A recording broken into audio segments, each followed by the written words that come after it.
Hello and welcome to this video on Hello World in Java. In this video, we'll be learning to code a simple Java program. We will also go through each line of code and understand the purpose of each keyword present in there.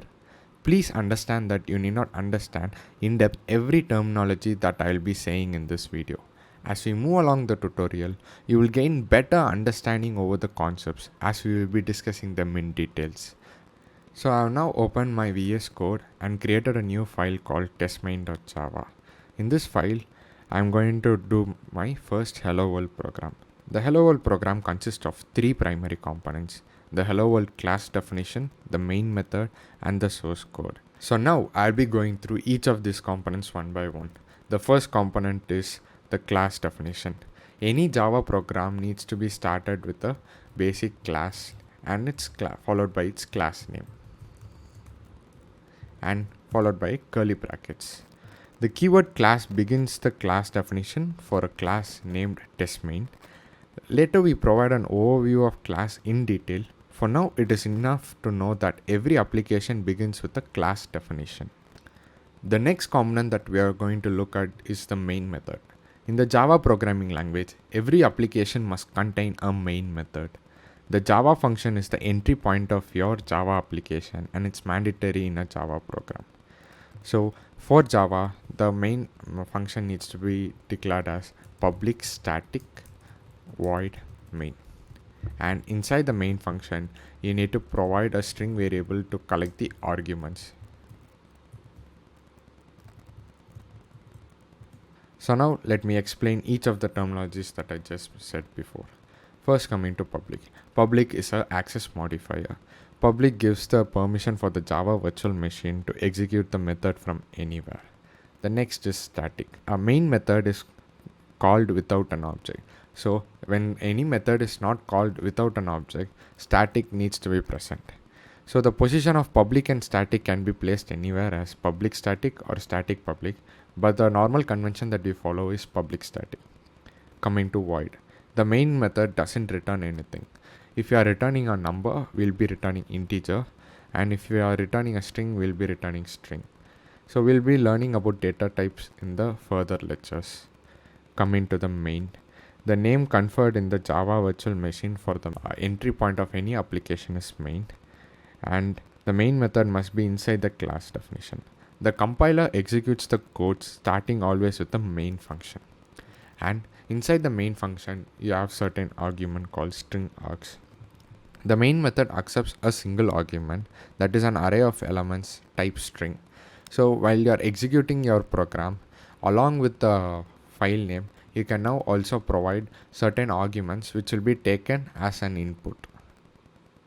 Any program that we code provides some application to the coder. So now let us try to print a simple output in the terminal. To provide an output, you need to give a print statement. In Java, the print statement is followed by system.out.println and round brackets. Inside the round brackets, you will be providing the text that you want as output. The classic output that any beginner does is hello world. So let us type that. And we need to end each line of code with a semicolon. Now this is a completely functioning code.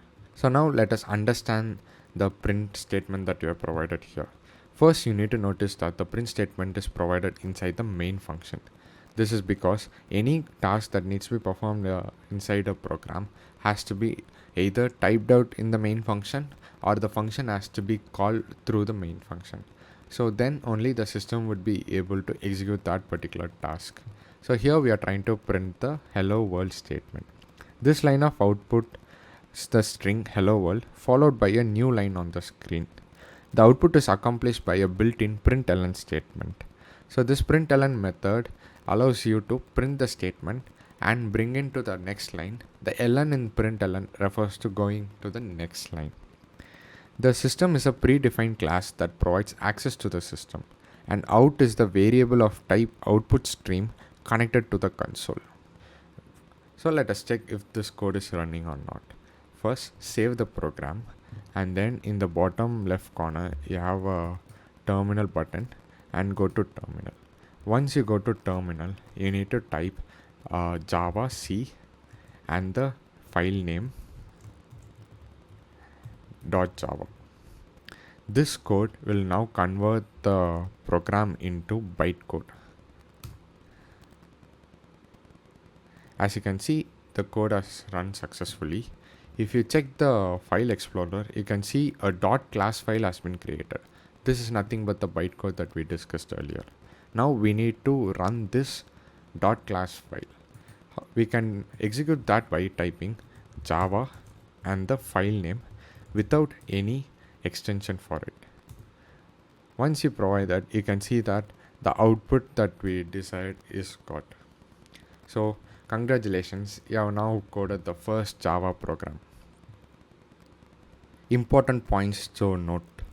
The name of the class defined by the program is testmain, which is the same as the name of the file testmain.java. This is not a coincidence. In Java, all code must reside inside a class, and there is at most one public class which contains main method. By convention, the name of the main should match with the name of the file that holds the program.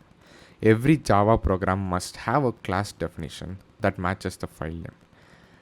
In terms of compiling the program, after successfully setting up the environment, we can open a terminal in either Windows or in VS Code and go to the directory where the file exists. Now we need to compile the test main program and execute the compiler Java C to specify the name of the source file on the command line.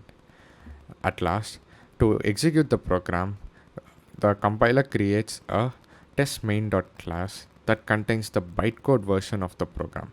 Now, to execute your program, Java virtual machine needs to be calling the Java code and specify the name of the class file on the command line.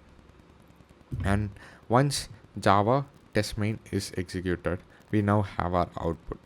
Thank you.